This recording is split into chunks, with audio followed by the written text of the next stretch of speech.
والسلام على رسوله سيد الإنس والجان وعلى آله وأصحابه ذوي الخير والإحسان أما بعد فأعوذ بالله من الشيطان الرجيم بسم الله الرحمن الرحيم يريدون ليطفئوا نور الله بأفواههم ويأبى الله إلا أن يتم نوره ولو كره الكافرون صدق اللہ مولانا العظیم۔ بارگاہ رسالت کو آپ صلی اللہ تعالیٰ علیہ وسلم میں ایک بار درود پاک کا ہدیہ پیش کریں۔ صلی علی سیدنا و مولانا محمد معدن الجود والکرم وآلہ و اصحابہ الکرام و ابنہ الکریم و بارک وسلم صلاة دائمة سرمدا ابدا۔ بڑے زمانے کے بعد اڑیسہ کی سرزمین پر آنا ہوا اور اکثر یہ سنتا رہا کہ اڑیسہ میں صرف 2.5% مسلمان ہیں، مسلمانوں کی تعداد بڑی کم ہے، لیکن میرے عزیزوں یقین جانیں کہ ہندوستان کی کسی بھی کونے پر ہم رہتے ہیں اڑیسہ کی آواز وہاں تک بھی پہنچتی ہے۔ وجہ یہ ہے کہ یہاں اللہ کا ایک ایسا مجاہد آرام فرما رہا ہے، کاش جس کی خاکساران حق آج زندہ ہوتی تو RSS اور بجرنگ دل کو اپنے کپڑے سنبھالنے پڑ جاتے۔ یہ اور بات ہے کہ حضور مجاہد ملت کی اس تنظیم کو مسلمانوں نے وہ توجہ نہیں دی ہے اور نہ ہی اس کا اہتمام کیا ہے، ورنہ میرے عزیزوں اس مجاہد ملت کی آنکھیں 100 سال بعد کے حالات بھی دیکھ رہی ہیں۔ خیر اللہ تبارک و تعالی اس مجاہد ملت کا کوئی ثانی ضرور پیدا فرمائے۔ دین اسلام یتیم نہیں رہ سکتا، اسلام اپنا دفاع خود کرتا ہے۔ لوگ آتے رہیں گے جاتے رہیں گے، ہم لوگ بھی کل چلے جائیں گے، لیکن اسلام کو نہ ختم ہونا ہے نہ ختم ہوگا۔ باطل سے ڈرنے والے ہیں آسماں نہیں ہے ہم، 100 بار کر چکا ہے جو امتحان ہمارا۔ توحید کی امانت سینوں میں ہے ہمارے، آسان نہیں مٹانا نام و نشان ہمارا۔ یونان و مصر و روما سب مٹ گئے جہاں سے، باقی مگر ہے اب تک نام و نشان ہمارا۔ کچھ بات تو ہے کہ مٹتی نہیں ہستی ہماری، صدیوں رہا ہے دشمن دور زماں ہمارا۔ عزیزان گرامی وقار اقبال نے اس میں ایسا برانگیختہ کیا ہے، پوری قوم کو ایک درس دیا ہے۔ آج کفار و مشرکین کے ہاں جشن کا ماحول ہے اور انہیں ایسا لگتا ہے کہ سارا جشن ہماری گلیوں میں ہے۔ میرے عزیزوں بکرے کی اماں کب تک خیر منائے؟ ایک دن تو بقرعید آئے گی۔ ہمارا یقین یہ ہے کہ رب تبارک و تعالیٰ کا نظام ہے، اس کا دستور ہے۔ بدر میں اگر مومنین کو فتح عطا کرتا ہے تو احد میں شکست بھی دیتا ہے۔ بدر میں 70 کافر مارے گئے تھے، لیکن احد میں 70 صحابہ شہید ہوئے تھے۔ یعنی حالات ایسے آتے رہیں گے۔ کچھ لوگوں کے ذہن میں اگر یہ بات ہے کہ ہم کو ہر زمانے میں عروج و ارتقاء ہی رہنا چاہیے، تو ایسا نہیں ہے، امتحانات سے ہمیں گزارا جائے گا۔ بغداد، غرناطہ، طرابلس، یہ سب حالات اگر آپ تاریخ پڑھیں تو کئی مرتبہ ان کی اینٹ سے اینٹ بجا دیا گیا ہے، لیکن رب تبارک و تعالیٰ پوری اجڑی ہوئی بستی کو دوبارہ زندہ کرتا ہے۔ ساری چیزیں وہاں سے ختم ہو جاتی ہے، لیکن مولا پھر اس زمین کو تر و تازہ کرتا ہے۔ ہر دور میں آج کا بغداد جا کر کے دیکھیں، آپ کو لگتا ہی نہیں کبھی یہاں ہلاکو آیا تھا۔ آج کے بغداد کو جا کر آپ دیکھیں گے تو لگتا ہی نہیں کبھی چنگیز کی فوج یہاں پر آئی۔ ہر گلی سے مسجدوں سے اذان کی آواز ویسی گونجتی ہے۔ ایک دور تھا کہ جہاں اذان دینے والا بغداد میں کوئی نہیں تھا، سب کو سلا دیا گیا تھا، لیکن آج اذانیں کثرت سے گونجتی ہیں۔ دور بدلتا جائے گا، یہ تاریخ ہے۔ نے پڑھا ہے کہ رب تبارک و تعالیٰ بادشاہوں کو کبھی فقیر بناتا اور کبھی فقیر کو بادشاہ بھی بناتا ہے۔ لہذا اس تمہید کے بعد یہ جو میں نے میدان بنایا، ایک جملہ عرض کرتا ہوں، علامہ توصیف رضا صاحب اس کو سنبھالیں گے، اس لیے کہ یہ بڑے جگرے والے ہیں۔ ایک بات میں کہتا ہوں، اس جملے کو یاد رکھیں، کسی مسجد میں بت کے رکھ دینے سے مسجد بت قدا کبھی نہیں بنتا۔ مسجد بت قدا کبھی نہیں ہوگا۔ کیوں؟ ایک رکھا ہے تم نے، کعبے میں تو 360 رکھے تھے، اور پھر بھی کعبہ کعبہ ہی تھا، نہ کعبے کا طواف رکا تھا نہ کعبے کا حج رکا تھا۔ بس بات اتنی ہے، 360 اندر بٹھائے گئے تھے، کعبے کو انتظار تھا تو محمد رسول اللہ تھا۔ رسول پاک صلی اللہ تعالیٰ علیہ وسلم تشریف لائے اور اپنے پاکیزہ ہاتھوں سے کعبے کو شرک اور اس کے اندر موجود کفر کے سارے آلات سے پاک کیا۔ ہمارا یقین ہے کہ رسول اللہ کا غلام کوئی نہ کوئی آئے گا، ہمارے مجمع سے کبھی تو صلاح الدین بیدار ہوگا، اور تمہارے رکھی ہوئے آلائشوں سے پاک کر کے مسجد کو مسجد بنا کر وہی سے آواز گونجے گی، اللہ اکبر اللہ اکبر۔ یقین ہے کہ نہیں اڑیسہ والوں کو؟ یقین ہے اپنے دین پر؟ رات چل رہی ہے نا، وقت کون سا ہے؟ رات کا وقت۔ ایک بھی بندہ مجھے یہاں بتائے کہ صبح نہیں ہونے والی ہے؟ ہر ایک کو یقین ہے صبح ہوگی کہ نہیں ہوگی؟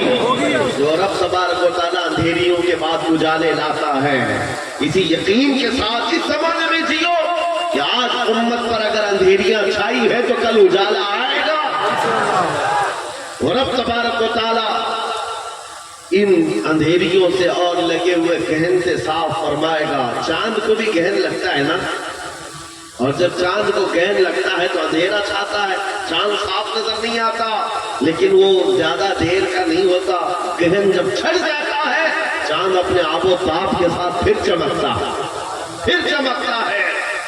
لہذا امت مصطفیٰ کے آج حالات کو دیکھ کر کے بعض لوگ یہاں نروس ہوتے ہیں۔ اب میری ڈیوٹی اتنی ہے، جلسوں میں اس لیے جاتا ہوں، میری ڈیوٹی صرف اتنی ہے کہ آپ کو میں یہ بات بتا دوں۔ ایک ادھیکاری ہے بیچارے، انہوں نے کہا کہ آپ بہت بھڑکاتے لوگوں، بھڑکاؤ بیان ہوتا ہے۔ مجھے بتانا میرے عزیزوں، اگر میں بھڑکایا ہوتا تو 200 جلسوں کو خطاب کر کے آ رہا ہندوستان میں پتہ نہیں کیا سے کیا ہو جاتا۔ ہمیں نے ان سے کہا میں اتنا بھڑکانا چاہتا ہوں، ہمارا نوجوان تمہارے ننگے پن کو چھوڑ کر آمینہ کے لال کے اخلاق میں آ رہا ہے، اتنا بھڑک جائے بس کافی ہے ہمارا۔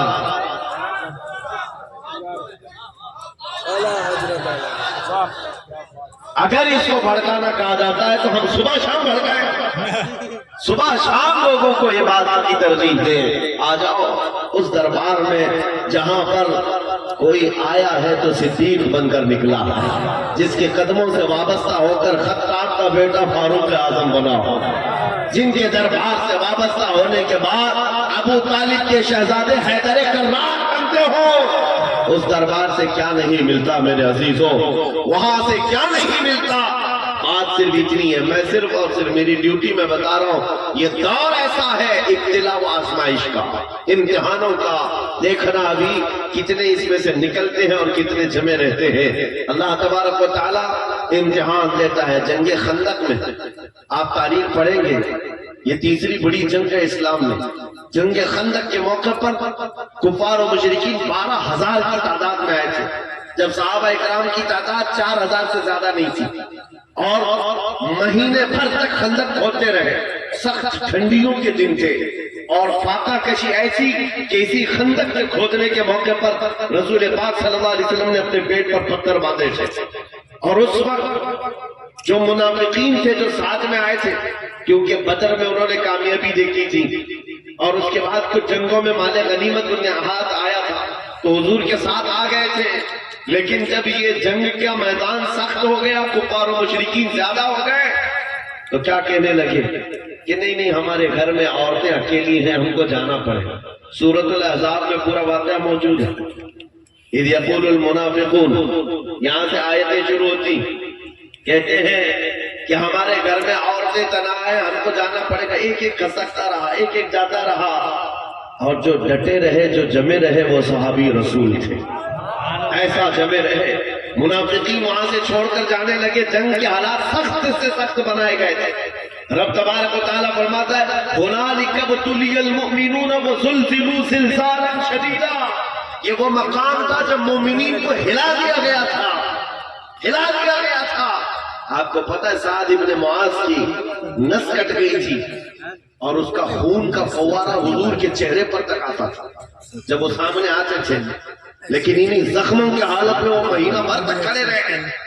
کھانے پانی کے لیے ان کے ہاں حالات ایسے تھے کہ ایک کھجور پر 10 صحابہ گزارا کر لیتے، ایک کھجور پر۔ اور ایک صحابی نے بھی یہ نہیں کہا سامنے جو جماعت ہے اس دور کی بی جے پی رہی ہو، جن کے پاس سارے پونجی پتی جمع ہو گئے، مشرکین کے سب کچھ وہاں تھا۔ ارے رات کو جب پکاتے تھے تو روٹیوں کی خوشبو ادھر بھی آتی، ادھر بھوکے صحابہ تھے۔ ایک صحابی نے بھی نہیں کہا چلو ادھر جا کر کے کھانا کھا کے آتے۔ میرے آقا صلی اللہ علیہ وسلم نے فرمایا مجھے اندازہ ہے کہ تمہیں بھوک کی شدت میں پریشان کیا ہوگا۔ جانتے ہو صحابہ کیا کہتے ہیں؟ آقا جب تیز بھوک لگتی ہے تو ہم آپ کا چہرہ دیکھتے ہیں۔ جس کے پاس رسول پاک ہو تو پھر نہ اسے بوٹی بلاتی ہے نہ روٹی بلاتی ہے۔ صحابہ اکرام کا امتحان ہوا، جو منافقین چھوڑ کر جانے والے تھے چلے گئے۔ رب تبارک و تعالیٰ نے قرآن پاک میں فرمایا ہے کہ نہ ہی ان کی عورتیں تنہا تھی، نہ ہی ان کے گھر بے چھت تھے، کچھ نہیں تھا، بہانہ بنایا۔ اور پھر رب تبارک و تعالیٰ نے ایسی آندھی بھیجی جس سے کفار و مشرکین کے پیر اکھڑ گئے، سب بھدک گئے ان کے جانور، اور ایسی حالت میں وہ رفو چکر ہوئے، میدان سے بھاگتے ہوئے، مال سب کچھ چھوڑ کر۔ اور پھر اللہ تعالیٰ نے مدینے والوں کو فتح مبین عطا فرمایا، رسول پاک کے صحابہ کو وہ عظیم فتح عطا فرمائی۔ میں ایک اور بات بتاتا ہوں، مہینہ بھر تک خندق میں کھوتے رہے، مہینے بھر تک جنگ کا مقابلہ کرتے رہے، اور اس کے بعد تک تھکے ہارے زخموں سے چور مدینے جا رہے تھے۔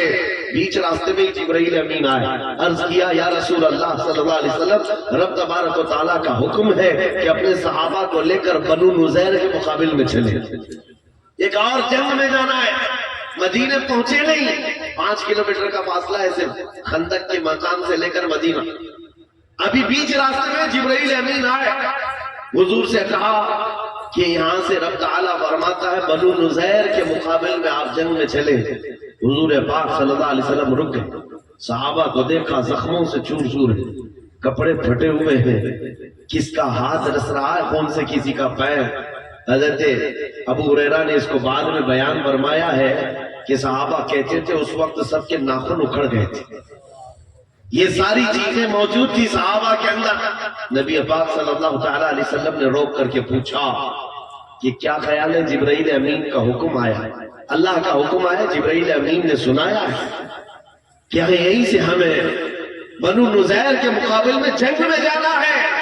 صحابہ یہ تو کہتے ہیں کہ یا رسول اللہ مہینے بھر تو خندق کھودتے رہے، مہینہ بھر ان کا مقابلہ کرتے رہے، ذرا بیوی بچوں سے تو مل کے آئے، زخم پٹی تو کر کے آئے، مرہم پٹی کر کے آئے، کھا پی کر کے آرام کر کے آئے، پھر دوسری جنگ میں جائیں گے؟ نہیں میرے عزیزو، صحابہ سے جب رسول پاک نے فرمایا تمہارا کیا خیال ہے، ہر صحابی کہتا ہے یا رسول اللہ دیر کس بات کی، چلے ابھی یہی سے چلتے ہیں، یہی سے چلتے ہیں۔ میں نے یہی پوچھا ان صحابہ سے کیا زخموں کا درد نہیں ہوتا تھا، گھر سے دور اور جدائی کا یہ غم نہیں ستاتا تھا، گھروں کو تنہا مدینے میں چھوڑ کر نبی پاک صلی اللہ تعالیٰ علیہ وسلم کے ساتھ مہینوں گزارتے تھے، کوئی تکلیف نہیں ہوتی تھی؟ تو صحابہ کا یہ نعرہ ہے آج کے مسلمانوں کے لیے میرے عزیزوں، ہر ستم ہر مصیبت گوارا ہے، یا رسول اللہ بس تم کہہ دو کہ تو ہمارا۔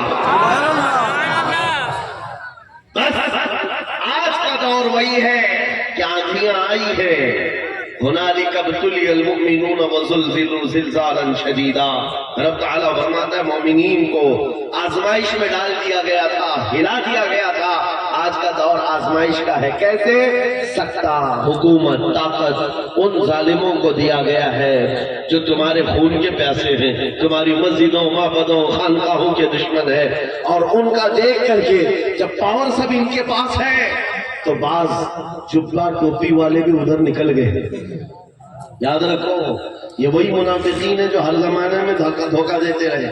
اور رب تبارک و تعالیٰ امت کی صفائی کے لیے کچرے سے اس کو صاف کرنے کے لیے حالات پیدا فرماتا ہے. چھٹے سے منافقین. اور اب تمہارا شمار کس میں ہوتا ہے وہ دیکھ لینا. ہاں، کس کی جے پکارتے ہو، کس کا پٹا گلے میں ڈالتے ہو. حالات ان کے ہیں، سکتا ان کی طرح ہمیں ان کے پاس جانا چاہیے. کتنے تو ایسے ہیں جو در بدلو آج ادھر سے ادھر بھاگے نکلے. کدھر جہاں پاور دیکھا وہاں بھاگتے رہے. حضرت کے صوبے میں تو حال یہ ہے جس کی حکومت ہوتی ہے گاڑیوں کے اسی کے جھنڈے لگتے ہیں. سب جگہ وہی پر چلتا رہتا ہے. ہم نے کسی سے پوچھا کہ بھائی یہ جھنڈے بھی بدل گئے، نام بھی بدل گیا، کیا بات ہے؟ کہا جس کا پاور ہے، جس کی حکومت ہے اس کے ساتھ چلنے میں فائدہ ہے. اے مسلمانوں، میں کہتا ہوں دنیا نے ہمیں یہ سکھایا ہے جس کی حکومت ہوتی ہے اس کے ساتھ چلنے میں فائدہ ہے. بریلی کا تاج شریعہ کہتا ہے جہاں میں ان کی چلتی ہے وہ تم میں کیا سے کیا کر دے، زمین کو آسمان کر دے، سوریا کو خلا کر دے.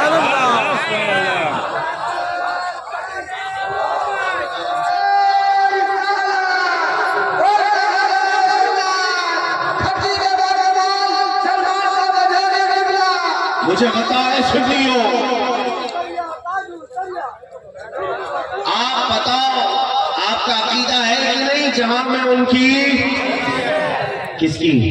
رسول پاک صلی اللہ علیہ وسلم. میں حضور کی بات کر رہا ہوں، مدینے والے تاجدار کی بات کر رہا ہوں. خدا کا یہی ہے در، نہیں اور کوئی مفر مقر. جو وہاں سے ہو یہی آ کے ہو، جو یہاں نہیں تو وہ جو نہ تھے تو، اور وہ جو نہ ہو تو جہاں میں ان کی، کس کی؟ رسول پاک کی چلتی ہے.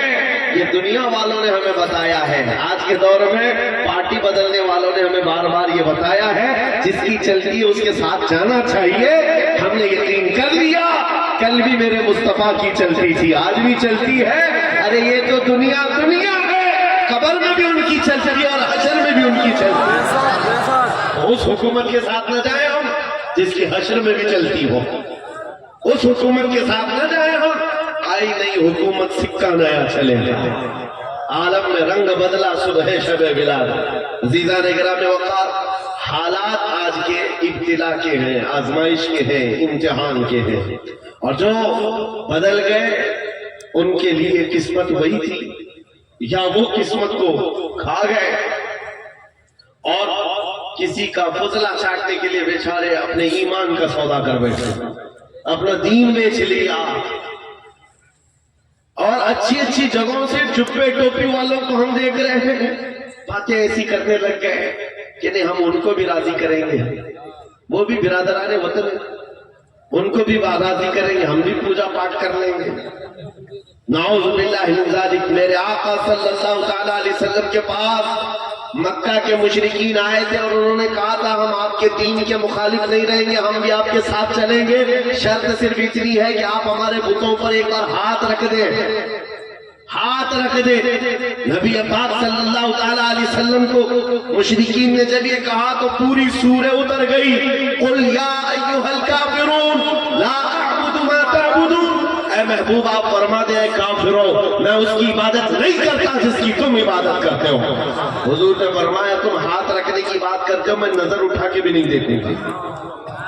جو باطل ہے اس کو باطل کہا جائے، جو شرک ہے اس کو شرک.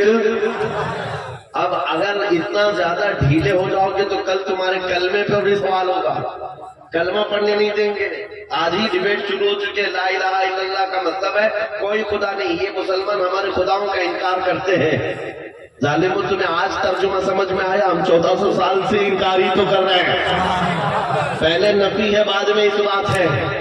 ہم ساروں کا انکار کرتے ہیں سوائے اللہ کے. ہم کسی کو خدا، ہاں ہاں ایک بات یاد رکھو مسلمانوں، آج تمہیں کسی کے سامنے جھکنے کی ضرورت نہیں ہے۔ کیوں جھکے آدمی؟ ہمارا حال تو یہ ہے میرے عزیزو، ایک بات بتاؤ اس قوم کی خصوصیت، جیسا ہی بھی جاہل قوم، پڑھی لکھی ہو یا نہ ہو، ان پڑھ ہی کیوں نہ ہو، ہمارے مسلمانوں کی بات کر رہا ہوں، مسجدوں میں جاؤ، امام جو کھڑا ہے نا، اس امام سے کہو اپنے باپ کا نام لے کر قوم کو جھکا کر دکھائے۔ کوئی امام اپنے باپ کا یا بادشاہ وقت کا نام لے کر رکوع میں جائے اور کہے لوگوں سے اس نام پر تم بھی رکوع میں جاؤ، کوئی جا سکتا ہے؟ نہیں۔ اکبر نے کوشش کیا تھا، اکبر بادشاہ، اس کا نام اکبر تھا، اس نے پورا دین بدل لیا اور نمازوں میں اپنا نام شامل کر دیا کہ اس کا نام لیا جائے تو رکوع ہو، سجدہ ہو۔ اس وقت مرد قلندر مجدد الفسانی کھڑا ہوا، کہا دین ہوگا تو مصطفیٰ کا ہوگا، سر جھکے گا تو اللہ کے نام سے، بادشاہ کے نام پر نہیں جھکے گا۔ اور ہماری خصوصیت یہ ہے، امام ہزار بڑے لوگوں کا نام لے کر جھکائے، قوم ہماری نہیں جھکتی۔ لیکن اگر کسان کا بچہ چھوٹا سا حافظ قرآن بھی ہو اور پیچھے بڑا سا بڑا مالدار کھڑا ہو، وہ بچہ اگر اللہ اکبر کہے تو ہر ایک کی پیشانی جھک جاتی ہے۔ بتائیے چلا اس قوم کو اگر جھکایا جا سکتا ہے تو صرف ایک نام ہے، اللہ اکبر۔ اس کے علاوہ کسی نام سے ہم نہ جھکے تھے نہ کبھی نہیں جھکیں گے، اسی ایک نام سے جھکتے ہیں۔ اور حد تو یہ ہے میرے عزیزوں، ہماری خصوصیت اور ایک ہے، اسپیشیلٹی تمہاری اور ہماری، ہم جس دن پیدا ہوئے تھے اسی دن کان میں مؤذن نے کیا کہا تھا؟ بچوں کو اذان دیتے ہیں کہ نہیں کان میں؟ سب سے پہلا جملہ جب ہم دنیا میں آئے تھے مولوی صاحب نے کان میں پکار دیا تھا، اللہ ہو۔ کیا مطلب؟ اللہ سب سے، ہاں جس دن پیدا ہوئے اسی دن تمہیں یہ عقیدہ بھی دے دیا کہ اللہ سب سے، ہاں کوئی تختے والا کوئی حکومت والا نہیں، اللہ سب سے بڑا ہے۔ اور اس کے بعد جس دن ہم مرے ہیں، جا رہے ہیں، ہم کو ہمارے جنازے میں کفنا کر لا کر رکھتے ہیں، امام ہمارے جنازے پر ہاتھ اٹھا کر تکبیر باندھتا ہے، کیا کہتا ہے؟ اللہ ہو۔ وہاں پر بھی یہی ہے، جا رہے ہو دنیا سے یہی کہتے ہوئے جاؤ، اللہ سب سے ہوگا۔ آئے تھے اللہ کو بڑا کہتے ہوئے جا رہے، اللہ کو بڑا کہتے ہوئے۔ یہ صرف اور صرف تمہاری اسپیشلٹی ہے، یہ صرف تمہاری خصوصیت ہے۔ حالات کو دیکھ کر خبرہ مت جانا، ہمارا عقیدہ ہے اللہ سب سے بڑا ہے، اور قرآن میں رب تعالیٰ فرماتا ہے لا تحزن ان اللہ معنا۔ رسول اللہ نے صدیق اکبر کو یہ تلقین کیا تھا جب غار ثور میں تھے، کفار پورے کے پورے جبل ثور پر چڑھ گئے تھے، قریب تھا کہ وہ پیر اٹھاتے تو رسول اللہ اور صدیق اکبر نظر آ جاتے۔ حضرت ابوبکر صدیق کا دل ہل رہا تھا، اب کیا ہوگا؟ سارے مشرکین آ گئے، پکڑیں گے رسول اللہ کو ایذا نہ دے۔ تب نبی پاک کا یقین دیکھو، حضرت صدیق اکبر کے سینے پر ہاتھ مارا اور کہا لا تحزن ان اللہ معنا، گھبرا مت، اللہ ہمارے ساتھ ہے۔ اللہ